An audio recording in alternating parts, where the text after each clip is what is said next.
Right. So today we're going to talk about exploration versus exploitation and also some actor-only methods like reinforce, which I'm sure you've heard of in order to be able to solve a Markov decision process. So let's talk a bit about this exploration versus exploitation. So, in exploration versus exploitation, we need to first understand that when it comes to Markov decision processes, in the context of reinforcement learning, we don't know the transition function. So, we assume we don't know the transition function, and we also assume we don't know the rewards. So the idea is that we have our agent kind of operating in this environment, and we don't know much about this environment. So we only we might know where we are, like an observation and action to take, and so on. But we have no clue whatsoever, right, about how the action will affect my transition to the successor state, or what reward I would actually get from my, from my current state. So these transitions and rewards are not known. So therefore, to learn, in this type of MDPs, we have to ask the question, right? Should I trust, things I have seen so far and then just exploit them? Or should I try new things I haven't seen so far, i.e., explore, in order to learn new things, right? So when it comes to exploration versus exploitation, it's really important when you don't know anything like the transition or the reward about your environment. It is really important to, from one side, explore as much as you can in order to gather information so you learn more about the environment. But also from the other side, you want to sometimes exploit your knowledge so far in order to take actions that can help you do better, right? So there's always this trade-off between exploration versus exploitation. And in my personal opinion, this is what differentiates reinforcement learning from other types of machine learning problems. So when you really have to trade off this exploration versus exploitation, then you're into the realm of reinforcement learning, bandits, and so forth. But if you don't have that trade-off really, then you might be better off using other algorithms to solve this problem. Right. So like the idea is that here we try to depict pictorially what's going on. If I don't know much about my environment, right, I would only be able to know if I actually visit the state. So here, for example, everything is unknown for the agent. Then the agent decides to go right, and then suddenly hits a wall. So it understands, oh, there's a negative reward I might get there, and then it might decide to go up, and then it sees, oh, there's no wall, and then it might go to this side to the left, and then it'll get a positive reward, and so on, right?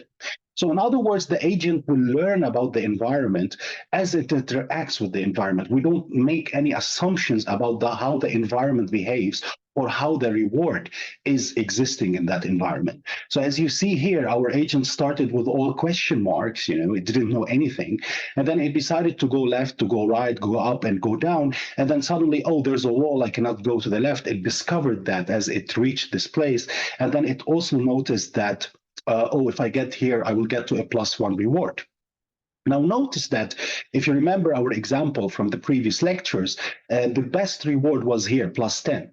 So if the agent now, because it noticed, oh, I will get a +1 reward if I start here, I go right, I go up, I go left, and then it decides to always exploit that information, then it will never be able to arrive, to the +10 reward. So it really has to trade off whether I should exploit the knowledge I had before or I should explore new information. So, in other words, the exploitation means that we want to repeat the current best policy. And the exploration, we want to try to search, to gather new information in order to get a better policy. So, this is kind of the trade off that we have inside reinforcement learning. So, we want to decide whether I should just repeat my current best policy that I have. So, for example, in here, go right, go up, go left, or maybe I should try some random actions that have the chance to take me, here, and I get the +10 reward. So I want to trade off exploration versus exploitation. So now there are different types of exploration strategies and exploitation strategies in reinforcement learning.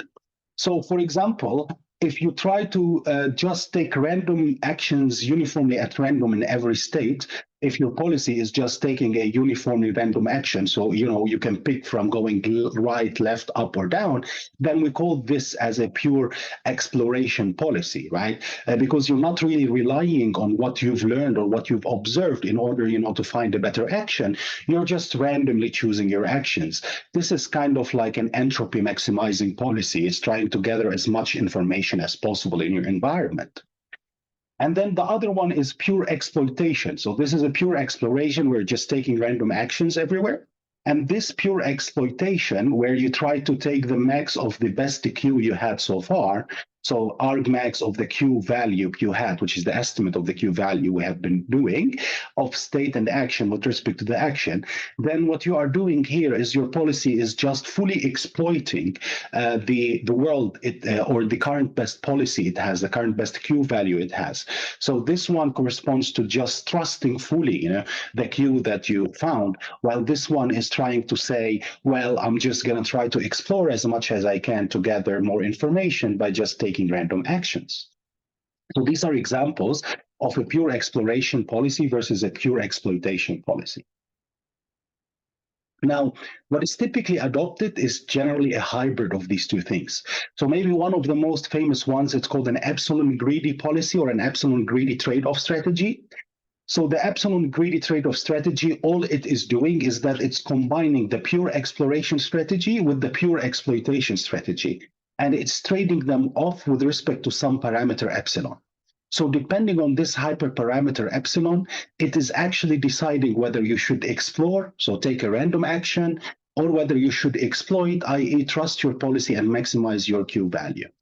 So this is one, for example, type of a trading of policy in reinforcement learning. I think this has been used a lot in DQNs, for example, where you sometimes decide to say, given that epsilon hyperparameter, I will decide whether I uniformly explore, or otherwise I will just exploit. So we call that epsilon greedy because it has this parameter epsilon where it becomes greedy, or otherwise it will not become greedy, become uniformly random. Another type of a trade-off is like the softmax Boltzmann policy. The softmax Boltzmann policy is a trade-off between exploration and exploitation. And then what it is doing is that the probability, your policy for choosing an action A conditioned on your state S is given by the exponential of your current Q estimate on that state S with that state A with respect to some temperature parameter T, and then here is normalized by all the actions you could take in that state. So here what is happening is we're again trading off exploration exploitation based on a different way than epsilon greedy, which is what we call the Boltzmann way or the Boltzmann distribution, because this is like an energy function if you really think about it. And in fact, this also could be written as a softmax. So we say it's either softmax or the Boltzmann policy. So here, are just different types of policies. Like, for example, if you're just completely randomly exploring, then you can crash. But now if you apply, you can die. But now if you apply, other types of these policies, then you have the chance to actually, do slightly better. So this is the game called Montezuma's Revenge. And depending on how you decide to explore, your player here will either die or not. And then, in fact, this is a very interesting problem because here this is a very heavy exploration problem in the sense that if you make a simple mistake with your player, you will actually die. And you will only get a reward if you get this key and then come back, jump over the skull and open one of the two doors. So now exploration in this task, this Montezuma's Revenge, has been an active area of research, and it has only been solved because the researchers, I think the first time were from DeepMind, who devised an amazing exploration strategy that allowed us to solve this Montezuma's Revenge game. So in fact, this trade-off between exploration and exploitation is very critical to the success of reinforcement learning algorithms, especially in long horizon tasks. What I mean by long horizon tasks, I mean in tasks where you will only get a reward after a very long, number of time steps. So for example, here, you will only come and get the key and then get to the door. That's when you would get a reward. So it's a very long horizon problem. So now we know what the exploration exploitation mean in reinforcement learning. So exploration, I want to just do something to learn, to gather information about the environment. Exploitation is I should trust my current estimates, my current Q values. Then we talked about two different types of policies, something like a pure exploration, where you're just taking random actions in the environment, and the pure exploitation, where you're just maximizing your Q value. And then we said that in practice, we actually have the combination of both, like an epsilon greedy type, where with the parameter epsilon, you decide to take a random action, or with one minus or otherwise, with one minus that epsilon, you try to maximize your reward. And we also said, oh, there's this Boltzmann type of exploitation trade-off, which is written in this form. It's also as a function of your Q value estimate. Okay. Now, since we talked about this exploitation, now let's start thinking about how we can solve Markov decision processes. So by now, we understand what an MDP is, and we understand what a policy is, and we understand what a value function is, we understand what a Q function is, and now we also talked about exploration versus exploitation. Now we're going to talk about one algorithm, which is called the actor-only method, that is one way to solve, the reinforcement learning problem. And the actor-only method has different names. It is also referred to as policy gradient, so you take gradients in your policy. It's also referred to as reinforce, which has become a big thing recently again in the LLM literature. However, reinforce is really one of the simplest, easiest algorithms created for reinforcement learning. It will suffer from high variance. However, yeah, somehow people have shown that it kind of works well in LLM literature recently again. So let's talk about those actor-only methods. So the way this thing is going to work is as follows. You are going to start with a policy pi, which is parameterized by your current parameter theta k. So what we do in policy gradient is we parameterize our policy by some neural network, okay? And now what we're going to do is we start with some policy pi. We're going to run that policy in the environment. We're going to play that policy in the environment. And this is what we call here pi theta k, which is the policy parameterized by the neural network that has the weights theta k. And then this is going to play in the environment. So we're going to execute it in the environment. And that would allow me to compute the cost for that policy. And then given that cost, I can take gradients in that cost in order to update my policy into pi theta k plus 1. So starting from a neural network, which has the parameters theta k, right? Then that's my policy. Let's call it pi theta k. And now this is a policy, so it'll take a state, st. It'll give you an action, right, AT. Now what you're going to do is you're going to go and play that in the environment. So this is your environment, right? So you're going to execute your agent, running this policy. And then, when you do that, you actually gather J, so the cost or the reward of that policy, J pi theta k, right? Which is just the summation of the total rewards that you would get by applying that policy pi theta k. And now what you are going to do after you have, this J pi of theta k, you're going to try to update your theta k parameters of the neural network into a new theta k plus 1. So we get theta k plus 1. So we got pi of theta k plus 1. That's what we write here. That will, have a better J than, the J of theta k. Now, to do that, there are multiple ways. Some of them are CMAES, like this is like an evolutionary search method. And another one is reinforce or policy gradient, which actually will compute the gradient of this J with respect to theta, and then it'll update the parameter theta k by a gradient descent or a gradient ascent step. Now, so one of the disadvantages or drawbacks of the reinforce is that it has a high variance of just J pi, and also it might forget transitions from previous episodes. And this is a well-known fact about reinforce. Current discoveries on reinforce, have to abide by this because we know reinforce is not the best method to apply. It has a high variance. You need to subtract a baseline from it. So be careful when you apply reinforce to sequential decision-making problems under uncertainty. So be careful when you apply reinforce to this exploitation trade-off type of problems because you will suffer from high variance. But now let's actually. Oh yeah, sorry. So what I wanted to say here is that now given your theta, right, you will get this j theta, right, which is the when you play the policy, and now what you do is you update your theta t plus one to theta t plus some learning rate times the gradient del del theta of j of theta.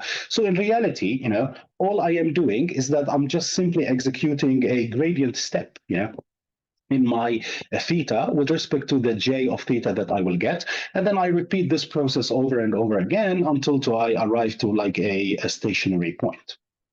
So in other words, I start with the theta, right? And now what I do is I go and play it. So to compute the gradient of j of theta, and then I update my policy parameter theta to theta t plus one.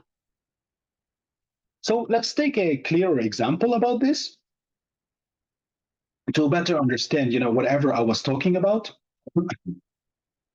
So first of all, what we're going to do, right? So imagine you have a dynamical system of this form.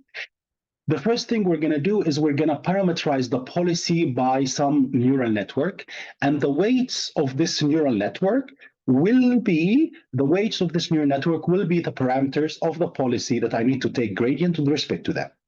So in other words, right, instead of considering the whole policy space pi theta, so imagine you have a big space, right, pi theta, pi, and now in that space there's like some optimal policy, pi star.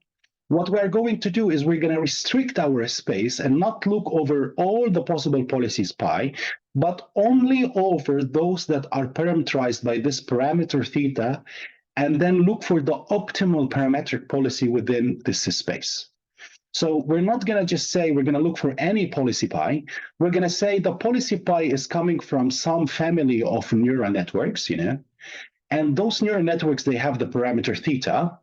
And now I'm going to be looking for pi theta star, which is the optimal theta within this class of policies that I have actually restricted myself to.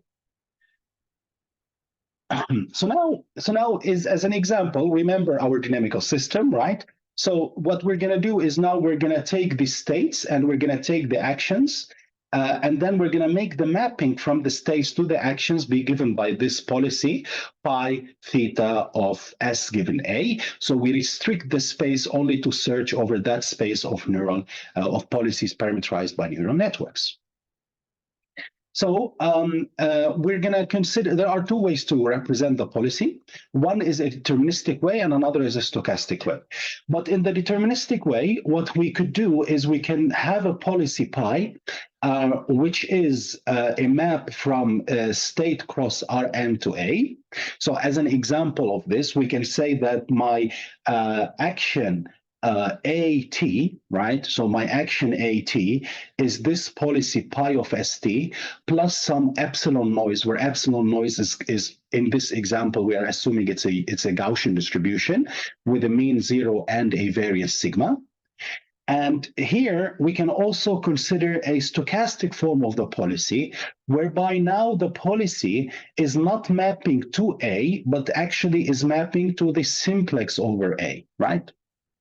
So we say that my action AT is some parameterization f theta plus epsilon, right? And epsilon is given by a Gaussian noise. However, now theta itself is parameterized, or it's itself made of theta prime, which are those parameters, and also the sigma, which are those parameters. And of course, the sigma is in the real numbers. So in other words, here what we are also doing is we are parameterizing the neural network itself, right? Not only by theta prime, but we're also saying there's this additional parameter sigma, which dictates this noise part here that we're also going to be taking gradients with respect to. Okay.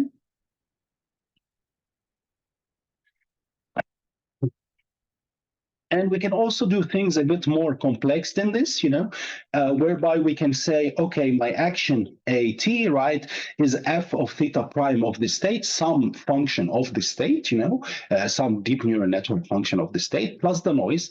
However, the noise itself, we can also make that a Gaussian, but now we can make that the variance of that noise itself is a function of the state variable. So now the state variable not only dictates what action you would take, but also the value of the noise that we will get, of that Gaussian that we will get is in fact also parameterized by the state st. Okay. And generally, we can make this policy stochastic by just saying, okay, I have a f theta, like these are different ways to make your policy stochastic, but one way of them is you're going to say f theta, which is you take an input st and you input the random variable noise or epsilon, which is a random variable coming from a multivariate Gaussian distribution as input before you take the action. These are different ways, right? We can actually parameterize a stochastic policy. So either you consider sigma as a part of the theta, or now what you could do is also still consider sigma as a part of theta, but make your sigma itself as a neural network function of the state, or you can input the noise directly with the state and then, inside your neural network. So this is like a normalizing flow type of thing, for example. Okay? So now let us derive this reinforced algorithm, okay? Right, so before we do that, let's just recap for a second. We said that one way to solve MDPs is using what we call a direct policy search method or actor-only method. The idea is we parameterize the policy itself by some neural network with some weights. Then we play that neural network. Then we get the gradient with respect to those weights, given the cost that policy incurred in the real world. And then based on that, we just take a gradient step in order to update the parameters of my policy. And then we said that we're going to represent policies by deep networks. So we're going to restrict the space of the policies only to those parameterized by deep networks. And therefore, we're looking into pi star, pi theta star, and not pi star. And then we talked about different ways you can parameterize the policy. So for example, you can make it deterministic, where you map directly to an action. You can make it stochastic, where you map to a probability, or to a simplex, which is the probability over the actions. And then we said you can parameterize the, either you can input the noise directly with the state to the neural network to produce your action that gives you stochastic policy, or you can, for example, parameterize the parameters by but the action, the policy by two things. One is theta prime, which will take the state and will give you the some number, and then you add to that a noise. However, the noise itself has a deep neural network parameterizing its variance. Okay, right. And now the question is this, right? So given that you have all this stuff, right, coming together, now the question is, how do you compute the gradient, in order to be able to do the update from your theta, to your new theta? Okay, so let us try to derive this thing here. So remember our J pi. So our J pi was simply the expectation over pi, right? So the average over the policy pi, whichever policy you parameterize, and the total cost that you have got, the total rewards you have got. So this is the sum from t equals 0 to infinity of gamma to the power t RT, which is the same as saying it's the expectation over the policy of R0, because gamma to the power 0 is 1, then R0 plus gamma to the power 1, which is gamma, R1 plus gamma squared R2, and so on. Okay, now let's rewrite this objective in a slightly different way, equivalent but slightly different way. The way I'm going to rewrite this objective is as follows. The first thing I'm going to do is I'm going to define a trajectory, which I call tau. Now, what's this trajectory? This trajectory is simply the state, the action, the reward you got, the state, the action, the reward you got, and so on. So let us try to understand this, yes? Okay. So imagine, right? So you are living in a world, and this is the goal. Sorry for my writing. And then here, let's say we have the robot. You know, we have a robot here. Let's say that's our robot. Boom, boom. Right. So that's our robot. And then the robot kind of needs to reach this goal. Okay. Now what we're going to do is we're going to define a trajectory tau. So the robot is starting from this state as 0. Yeah. And now the policy pi is dictating for this robot to take some action A0. And then let's say that's A0, like that for now. So that's A0, A0. And then the robot, based on that, will go to a new state. Let's say the robot becomes somewhere here, right? And that's S1. And because of that transition, we will also get a reward, which we call R0. Okay, and now this process repeats, right? So now when the robot is here, the robot will go again to the policy and say, hey, policy, what should the action be? The policy says, take some action A1. Right? And then the robot takes that action A1, right? And then goes here. And now for that action, it'll get a reward R1, and also it'll get some state S1 or S2. Sorry. Okay. And then from here, the robot can do again and again and again and again, right? Now, however, the robot here could have also chosen some other action A0, depending on the policy, right? And then maybe it could have gone somewhere here, you know, like that way or that way, you know, and so on. So now what I'm going to do is I'm going to define a trajectory random variable or random vector, really. And that trajectory tau is going to be just the collection of the states and the actions and rewards and the states and actions and rewards that my robot could have been in. So I'm just defining tau, right, as my state as 0, followed by my action that I will take based on the policy, the reward I will get, and the new state I will arrive to, then the action I would take, the reward I will get, and so on, right? So this is just my trajectory. So my trajectory is just really when I interact with this system, with this world, or the world, the environment I'm living in. I'm at this state, I apply an action, I go successor state, state action goes successor state, and so on. I'm going to collect all those and then make that as a trajectory, and I'm going to call that tau, okay? Now, for this trajectory, we can define the total cumulative reward that we will get to this trajectory. So we were here where we said tau, you know, is this state, action, reward, state, action, reward. But now I want to define the cumulative reward that I will get, which I will define by R gamma pi, R gamma tau.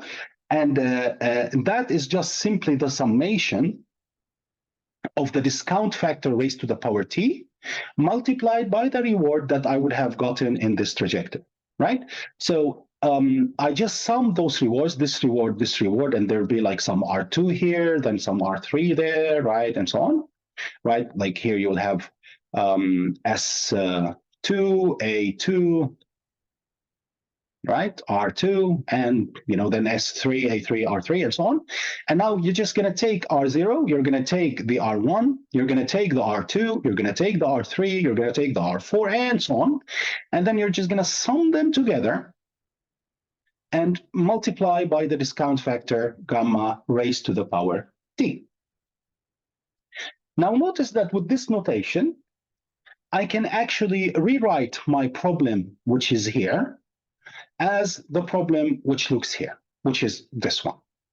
So what this problem is saying, right, I want to find that policy pi yeah, I mean, max of this will say, I want to find that policy pi such that on average over trajectories, so now the random variable is tau, which is this set of trajectories, right? So on average over those trajectories, what I would like to do is I would like to, measure, and if I want to find the maximum, I want to maximize, right, with respect to the average over all those trajectories, the total discounted reward that you will get per trajectory. So reality, this and this, they're kind of the similar thing. So it's just a nicer way to write this equation when I'm deriving reinforced. That's why I come to this notation. But this notation is, now we can fully understand this notation, I think. We have a trajectory tau, which is just the sequence of state action reward, state action reward, state action reward.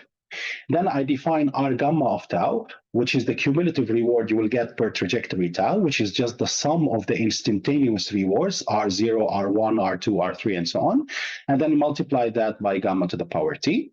And then at the same time, we have defined the J pi, which is the cost, right, or the reward, the total reward of that policy pi, which is just written as the expectation over all the trajectories. And now notice that we say trajectories are sampled from the pi, and this is not very accurate. Because they should be sampled from pi and also the transition model t, because these are the two random sources, right? And then we just take the reward that we got, gamma of t. So that's my J. Okay. So now let's be clear on a couple of things before we go on. So now remember that in reinforce, the way we said the reinforce works was that what do? We start with some theta k, right? We start with some theta k policy, parameterized by theta k. We play that policy, then we get the gradient, for that policy, for the cost of that policy, and then we update my theta. So in other words, theta t plus 1 is theta t plus some learning rate alpha multiplied by the gradient of that policy. And now remember my notation where I said tau, right, is my state action successor state reward, state action successor state reward. My R is just the summation, the total discounted summation of rewards, and my J of pi is the expectation over tau, so the average over all the trajectories of that. Now please notice that my policy in policy gradients, right, is parameterized by some parameter theta, by like a deep neural network, as we said before, right, as we said in this slide, right? So we have these parameters theta that we actually need to find. So now what we really can say is we can say that the policy pi itself is parameterized by theta, right? So this is J pi of theta. Right? Because remember how we did that. So we said, okay, we're going to have a policy which will take the state input st, right? It has those parameters theta, and then somehow it'll give me my action at, right? Maybe you input to it some noise, or whatever, right? And then this will give you the action at. So the policy pi is parameterized by theta. So consequently, here we will have J pi of theta, and here we will have, this guy, which is pi theta around here. And now, when I'm interested in doing policy gradients, I'm actually interested in taking the gradient with respect to the parameter theta. So in order to take the gradient with respect to the parameter theta, what I'm really interested of doing is I want to take the gradient with respect to theta of J pi of theta, which is nothing but E tau coming from pi theta R gamma of tau. So in other words, here we just added theta, like I was just saying, right? So now this and this is what we need to take the gradient of, because if I take the gradient of that, then I can compute the update. Okay? So now how do we take the gradient of this, right? So let's think about it a little bit. Well, let's start from the definition, okay? Let's start from the definition. Now, if you notice from the definition, right, here we have an expectation, right? So here we have an expectation, right, with respect to tau coming from pi theta of tau of R gamma of tau. Now, what is the expectation operator definition? Well, the expectation operator definition is the integral of the probability or the distribution of the random variable multiplied by the function you are interested in computing the expectation. So let's go slowly about this. So imagine you have expectation of the f of x, right? So we have of some function of x, yeah, and we want to compute the expectation with respect to x, which is coming from some distribution p, okay, of f of x. Well, the expectation itself is defined as the integral of the p of x, f of x, right, dx. And maybe you don't see this continuous case before, but I'm sure you've seen the discrete case, right? Where you've said before, I'm going to sum over all I, pi, pi, which means p of x to be equal to xi, right? So, the probability, of x to be that value, and then you multiply that fxi, right? So I'm sure you've seen something like this, right? If we had discrete case where you would sum over all the possible outcomes you would get from that discrete random variable, and you multiply the probability of that outcome to happen times the function value you are interested in. But now we are working in the continuous case, so informally, this summation is kind of becoming an integral, because like an integral is a summation in continuous space. And then the p of xi is now becoming this p of x, which is the density. And then f of xi will just becoming f of x. And then we're summing with respect to all x's, right? So that's what the expectation means when we are working in a continuous world. So expectation of x coming from p of f of x is simply the integral of p of x f of x dx, okay? So now taking that knowledge into account, we notice that now our random variable is tau, right? Which is this vector of things, right? Which is this S0, A0, R0, S1, and so on. And now P of tau, so now we will need the expectation of that random variable. So now let's call X, which we had X before tau. So remember what I was just saying, right? So I just said X coming from P of X, right? Of f of x, right? So now I'm going to call x tau, right? So that's tau. I'm going to call my f of x to be r gamma of tau, right? Because now x becomes tau, so tau is coming from some p of tau, right? Which is in my case p theta of tau, or I called it pi theta here. And then f of x, right, is becoming r gamma of tau, right? And now we said that the expectation is the integral of p of x, f of x, dx. And now here, in my case, it will be the integral. Instead of x, I can replace tau, so I will have p of tau. Instead of f, I will have r gamma of tau. And instead of dx, I will have d tau. And that's what you see here. So p of tau, and then r gamma, and then d tau. So this is just from the definition, right? So what happened here is from the definition. And now you might ask why p of tau given theta, because the distribution over the trajectory is actually parameterized by theta. So theta, you can think about it as a random variable and condition on it, or you can say it's parameterized by theta, okay? So now the way we came from here to here is by just expanding the definition of the expectation, right? So expand expectation, and this will become integral of p of tau given theta, r gamma of tau d tau. Now, please notice that because this tau here is over all the possible trajectories, right? Then the gradient can actually go under, this integral. Now, notice that in reality, if the gradient limits were dependent on theta, then this cannot happen in this case, right? Then you would need to use like a Leibniz rule or something.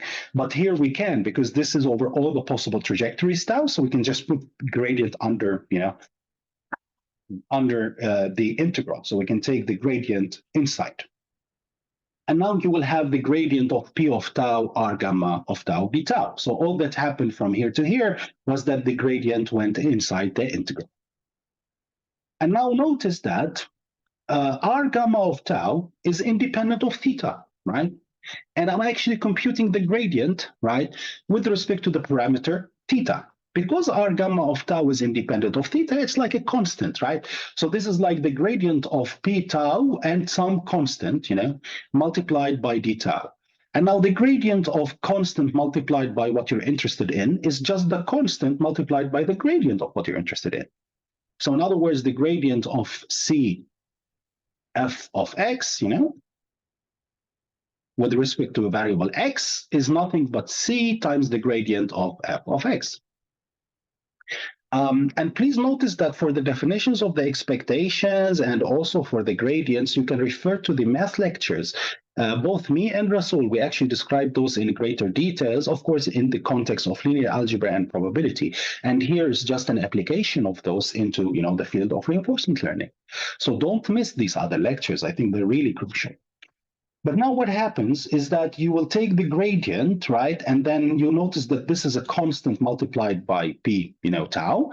Then this will become the constant outside, like we did here, right? Multiplied by the gradient of p of tau, okay? And then next, now let us elaborate a bit what is p of tau. So let us think about this a teeny bit, okay? Don't freak out from this equation.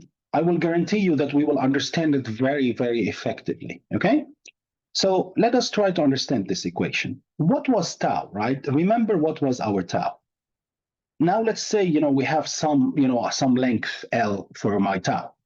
Remember that my tau, right, was S0 followed by A0, right? And then followed by R0, right? And followed by S1 and so on, okay? Now let's say up to, some S like L plus 1 or something like that, right? So let's say this is running up to, some specific length L plus 1, okay? Now notice that this terms here, right? What is actually going on here is that the trajectory itself has things that depend on each other and has things that do not depend on each other. So what do I mean? We know that to come to SL plus 1 conditioned on SL and AL or AT, to come to ST plus 1 conditioned on ST and AT, there is a relationship. We know that to take the action, the policy is required AT conditioned on ST. And we know that the history is not that important to understand what happens to ST plus 1 because of the Markovian procedure, right? So in other words, right, we understand what is actually going on here. So yeah, my computer started to freeze somehow, okay?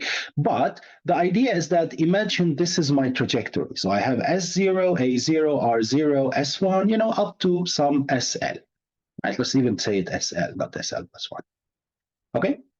And now what I'm really interested in is I would like to understand how do I compute the P of the trajectory tau.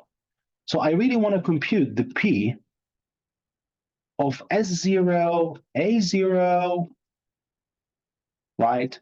And now let's take only the things that are random because we assumed that the reward are not random variables and we collected them here.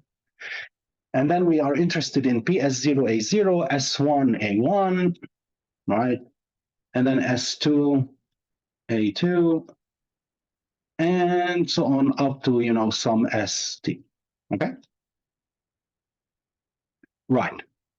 Now, what is the P of that guy, right? Like, what's the P of this dude here? Okay. Now, let's remember something we have taken in the probability course, which is like the bias rule or the chain rule, right?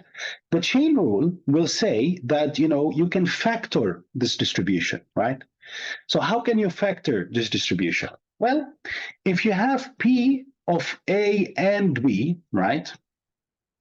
Okay, you can write this as P of B given A, right, times P of A. And you could also write this as P of A given B times P of B, okay? So now let us call all this stuff here, right, A, okay, and this stuff here as B. So ST as B, and everything else as A. Okay? And now let's apply this rule. So this rule will say, well, this will become P of, well, B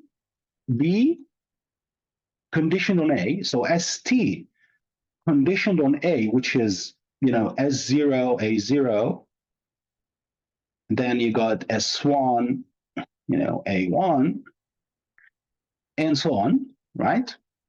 Multiplied by P of A, right? That's the equation here.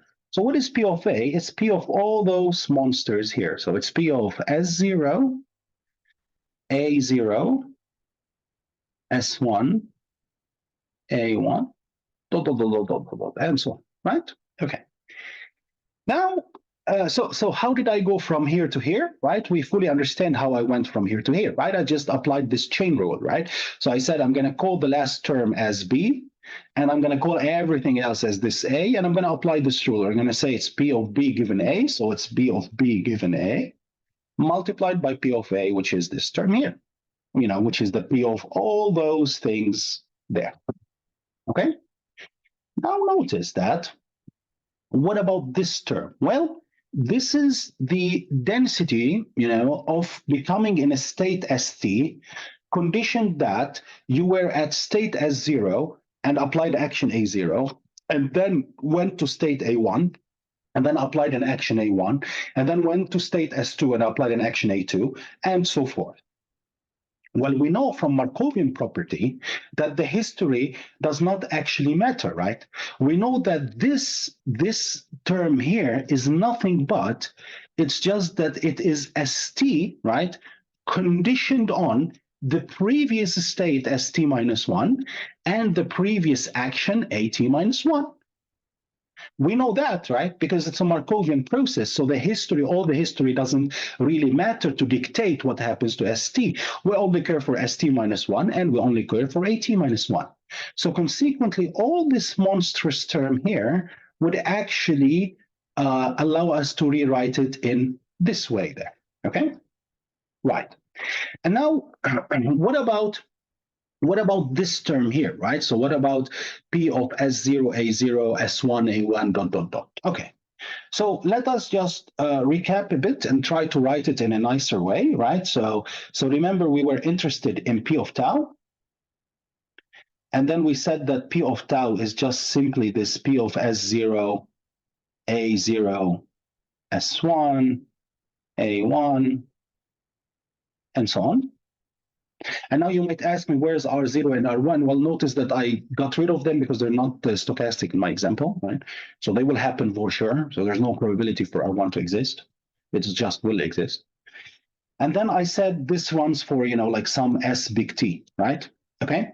And then I applied the chain rule and I wrote this P of ST conditioned on, the whole thing here, which we called A, if you remember.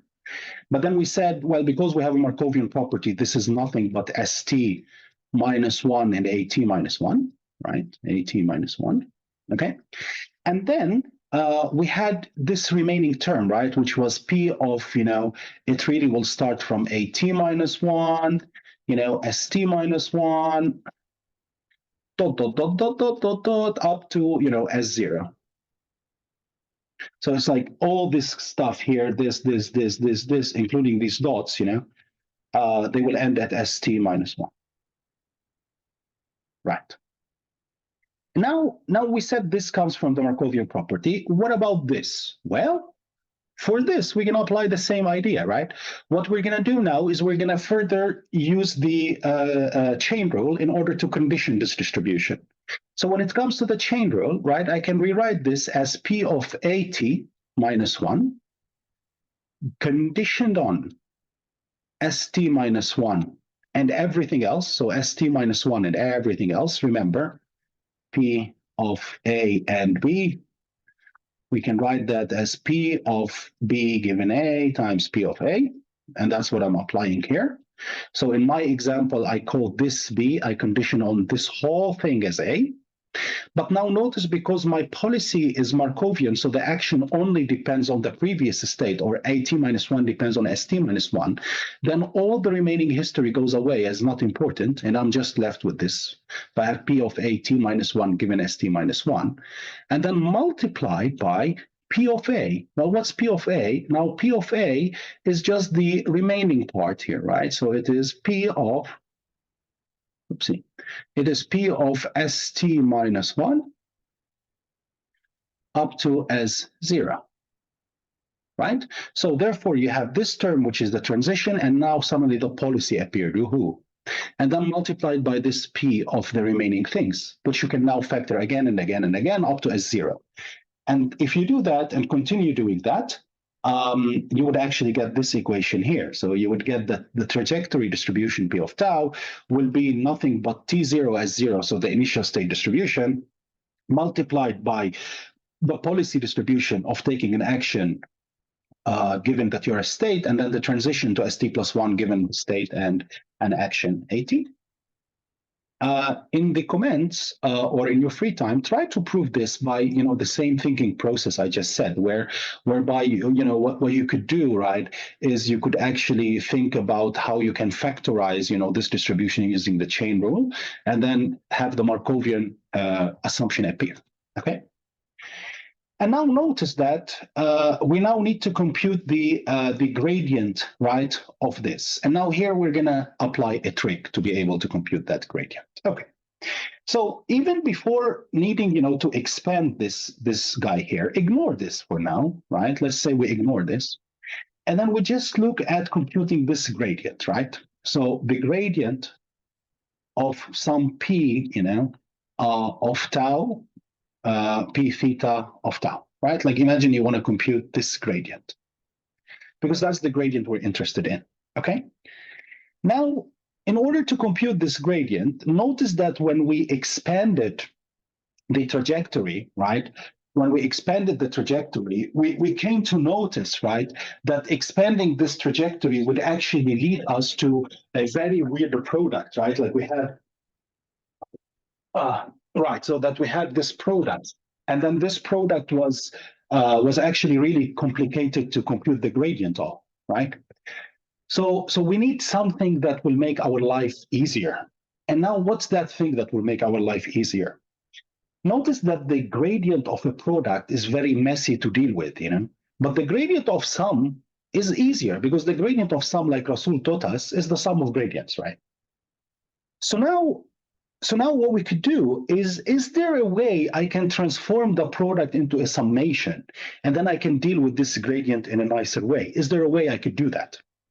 Well, if I have a product of things, right?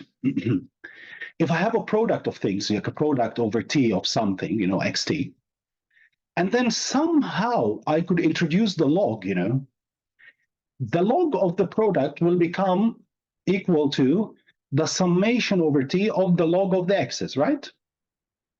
We know this, right? Like log a b is log a plus log b, right? Log of a times b is log a plus log b. So now if you have log of the product, then you can actually get the summation of the logs. So if there's a way, right, when I'm trying to compute this gradient, to introduce the log somewhere, then I will get rid of this nasty looking product that is because of the trajectory distribution. And here is the reinforced trick, the log trick, the likelihood ratio trick. It comes under different names. But the trick is really, really simple. It's very simple. So let's do the trick, okay? The trick says, imagine, you want to compute, f of x prime, like you want to compute the derivative of some, f of x.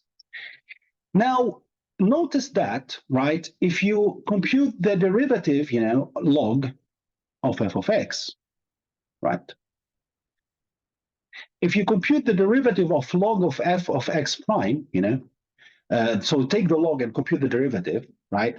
We notice, what is this equation? So remember, what's the derivative of log of f of x, right? Well, that's nothing but f of prime of x over f of x, right? So we know that's from, simple mathematics, right? Also, Rasul explained it in his calculus lecture. So the derivative of log of f of x is nothing but f prime of x over f of x. So consequently, if I'm interested in f prime of x, then I can introduce the log by saying, well, f prime of x is equal to f of x, right? Is equal to f of x multiplied by the gradient of the log, or the log of f of x prime, right? So now I can introduce the log somewhere, right, by applying this trick where I notice that f prime is f multiplied by the log, right? So now I'm going to apply this trick. So this trick, I'm going to call so remember what we reached, right? So we reached that f prime of x is equal to f of x multiplied by the derivative of the log f of x prime. Okay. Now, the f of x that I want to compute its derivative in my case is p, of tau given theta. And I want to compute the gradient. Of course, in high D, we don't have derivative, as Rasul taught us in the calculus lecture. It becomes derivative, right? It becomes gradient. So in high D, this is gradient of f. My God, sorry for my writing. But this is gradient of f, which is going to be f of x, right, times the gradient with respect to x of the log of f of x, right? That's what we, derived from here to here. So now what we could simply do is we can actually apply this trick for our problem. So we will have f of x, which is the p, so that's the p, and then we will have the gradient of the log, and that's the gradient of the log. So the way I went from here to here, right, is by simply applying this trick, right? Which is saying if you want to compute the derivative or the gradient of a function, it's that function multiplied by the gradient of the log of that function. So that's that function p multiplied by the gradient of the log of that function, gradient of log of p of tau given theta. And now we're happy. Why? Because we introduced the log, right? And now p of theta is what we expanded before, this term, this messy term. And now the log of the product is the sum of the logs. So now we are happier. So now, first of all, notice that, right? So okay, let's recap just to be on the same page. From here to here, we used the definition of the expectation, right? So we said what the expectation, is, which is the integral, of your p multiplied by your f. In the continuous case and discrete case, if you remember, it was summation pi fxi. But here it will be the integral over tau, which is my random variable, p, which is the density of my random variable tau, multiplied by the function r of tau, which is I'm interested to compute the expectation over. Then we said because the limits of the integral are independent of theta, I can actually get the theta, the gradient under the integral. Then we said here, well, r gamma does not depend on theta, so we're going to just take it out as a constant, right? And then I'm going to say that's the constant r gamma of tau multiplied by the gradient of the theta. Here we expanded, the trajectory using the chain rule by taking, st, conditioning it on history and saying, oh, it only depends on the st minus 1, at minus 1, because it's Markovian multiplied by the p of the joint left things. Then we further expanded joint left things, applied the same Markovian trick over and over again, and then we can arrive to this equation. Again, try to prove that. And then from here to here, we just did the log derivative trick, right? So the log derivative trick, we said when we want to compute the gradient of some function, and especially if that function has a big product, what we're going to do now is we are going to introduce this log trick, whereby in this log trick, we are going to say that f prime of x is equal to f of x times the log of f, of x prime. So f multiplied by the gradient of the logarithm of the function f. In our case, the function f was p, so we had p gradient of log of p. Okay. Now notice what we can do, first of all, is that if we consider this term here, right? So if we say we have integral of p of tau, right? And then we have r of tau, that's a tau. Then you have the gradient, oops, that's not a pi, that's a tau, okay? That's a tau. Okay. Well, let's make it a tau. Right, so, okay, yeah. So that would be a tau. And then here you have a gradient of log of p, right? Of theta of tau d tau. Okay. Now please notice, yeah, that the integral of p, yeah, multiplied by something, function, right, of the random variable tau d tau is nothing but the expectation of that function. Why? Because we did it here, right? So you have the integral of p r gamma was the expectation of r gamma. So now the integral of p r tau gradient log whatever d tau is nothing but the expectation of this guy here. All right. So here we can go back to expectation and actually rewrite this as expectation over tau coming from, it should be the density P of tau. I don't like this notation, but that's kind of what's typically used in reinforcement learning. But in reality, this notation is just saying tau is coming from P of tau, right? Which is the trace P of tau. So it's a distribution, this distribution right there, okay? And then you have R gamma of tau, gradient of log of P of tau given theta. So what has happened here from here to here? So it's the opposite thing we've done here. So here we took the expectation, expanded it to the integral. And here we took the integral and went back to the expectation. And now at the end, what we could do is we can use the derivation we had for our trajectory and then take the log of that. So what's the log of that? Notice that the log of the product is the sum of the logs, right? So you have log of t s0 times the product by theta a given st s, etc. Now this will be the gradient of the log of t plus the sum, because the log transforms the product to sum, gradient of log of theta of log of pi of theta at st plus the gradient of log of t of st plus 1 given st at. So what happened here? We have went from here to here, right? By saying we're going to consider the log, right, of this whole thing.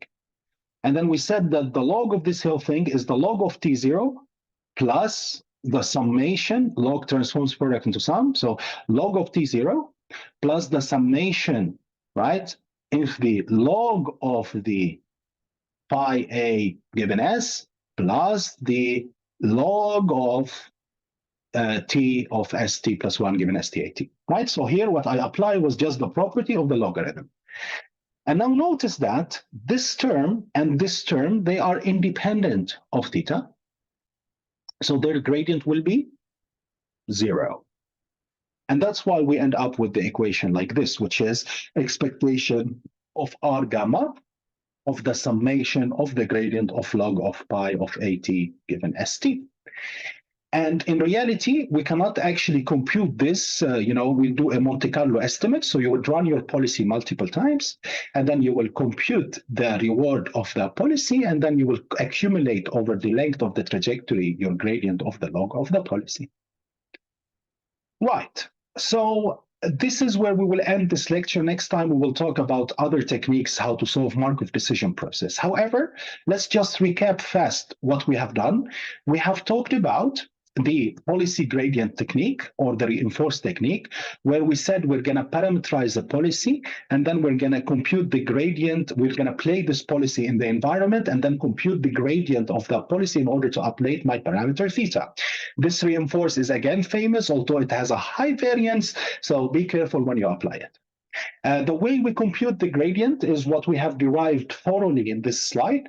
The first thing we've done is we rewritten our notation in order to have a trajectory tau and also take the sum of the discounted rewards, and we rewrote the j pi in this way. And then here, we just use the definition of the expectation, which becomes the integral. We said that we can take the gradient under the integral. Then we said that the r is constant with respect to theta, so it's like a constant multiplied by the gradient. Then we expanded by the chain rule the distribution over of the trajectory. But more importantly, we applied the trick, right, which is the log trick, log derivative trick, likelihood ratio trick, and policy gradient trick, right? So these are different names for the same trick, and the trick will just simply compute f prime to be equal to f of x and the derivative of log of f of x. So in other words, it'll be f of x p gradient of log of p. That's our, f of x in this equation. Then we applied again the trick in the backward way, where we went back from integral to the expectation. And then we said that the log transforms this product into summation, allowing me to write this. So the gradient of the log will be gradient of this guy, plus the sum gradient of log of pi, plus log gradient of log of pi. And then why this happened? Because, log transforms the product into a sum. And then these terms are independent of theta, so they go away, and the only thing that depends of theta is this term in here. And that's why you will end up with this equation. Now, it turns out, of course, to compute this equation, you cannot compute it in a closed form, so we estimate it. And the way we estimate it is by a Monte Carlo estimate, where we run the policy in the environment, and then we do a Monte Carlo sample or a Monte Carlo estimate. So we run the policy, and then we just like m times, right? And then we take 1 over m and the summation, over m, so the average over m of the r that you will get for that trajectory tau k, multiplied by the summation of the log of pi of at k, the kth action conditioned on the k state. Okay, and that's what reinforce is, and we're done with reinforce.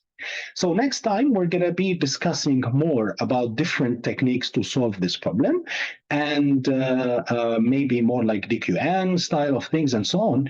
But if you're interested in reinforce, which is getting hyped again, apparently this is how you would derive it. So with that, I will end, and I will see you next time. Please subscribe, like, and share if you're finding this to be useful. Thank you.